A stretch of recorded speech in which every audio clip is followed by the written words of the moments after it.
રાજકોટ में सरकारी दवानो जत्थो राखवामां आवता जीएमएससीएलना गोडाउन विषे तेना पूर्व कर्मचारी महेन्द्र बगड़ाए चौंकावनारो खुलासो कर्यो।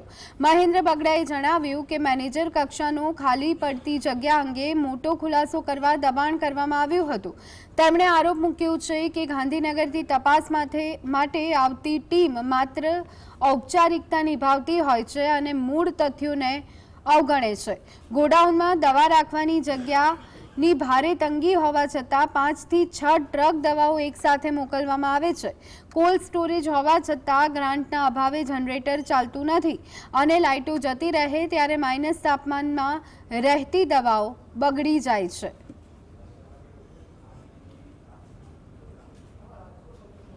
નથી કરતા કારણ વગરના અમને લોકોને છૂટા કરી દેવામાં આવે છે। અમે હું છું ને અમારી જોબ પટાવાળામાં હતી। હવે પીયુનનું કામ એવી બધી કોઈ જવાબદારી હોતી નથી, પણ મને મેનેજર લેવલનો સપ્લાય ને રિસીવિંગનો ખુલાસો મારી પાસે માંગવામાં આવે છે અને પેકર લોકો છે ને માલ ખાલી મૂકવાનો હોય છે ડિસ્પેચ ઉપર, પણ એ લોકોને કારણ વગરના છૂટા કરવામાં આવે છે। તપાસના નામે ગાંધીનગરની ટીમ ખાલી ઢોંગ કરે છે, એમ જ એ બધું કરી અને આવી રીતે કોન્ટ્રાક્ટ બેઝને છૂટા કરે છે।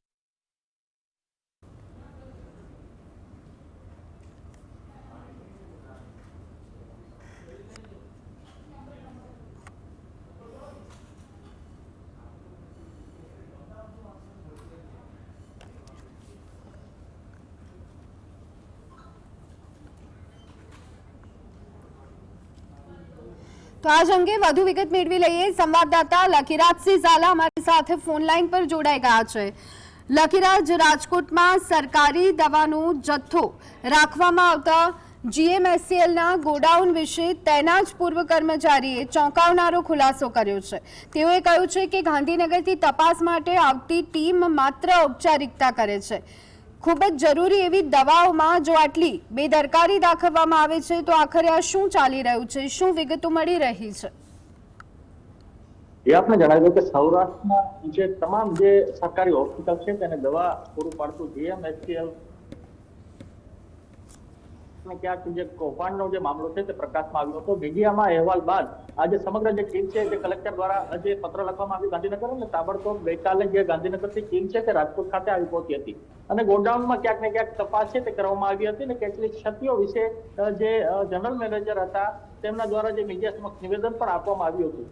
હવે એક ચોંકાવનારો ખુલાસો છે તે ત્યાંના જે પટ્ટાવાળા જે પ્યુન છે તેમના દ્વારા કરવામાં આવ્યો છે। તેમના દ્વારા જે આક્ષેપ છે તે કરવામાં આવ્યો કે અમારી પાસે માત્ર કોઈ પણ મહત્વની જવાબદારી હોતી નથી, છતાં પણ જે મેનેજર લેવલના પ્રશ્નો અને તપાસના જે રિપોર્ટ છે તેમાં જે પોતાનો જવાબ છે તે લખવામાં આવે છે।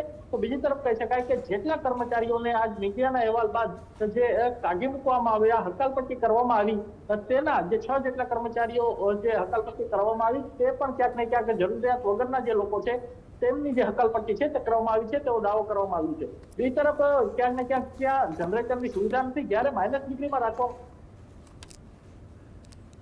તે જ્યારે ત્યાં લાઇટ જાય ત્યારે તે દવાઓ છે તે એમને પડી રહેતી હોય છે અને તેના કારણે જે દવાઓ છે તે ખરાબ થતી હોય છે।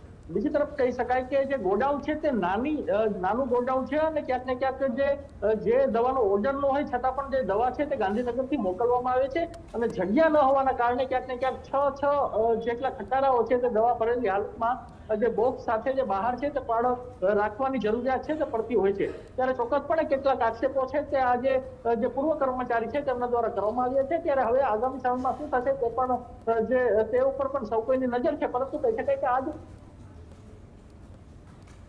કામ કરતો હતો, પટ્ટાવાળા તરીકે કામ કરતો હતો અને ક્યાંક ને ક્યાંક તેને મેનેજર લેવલના પ્રશ્નો પૂછવા અને સવાલો કરવા તે પણ એક મહત્વની વાતો કહી જાય છે।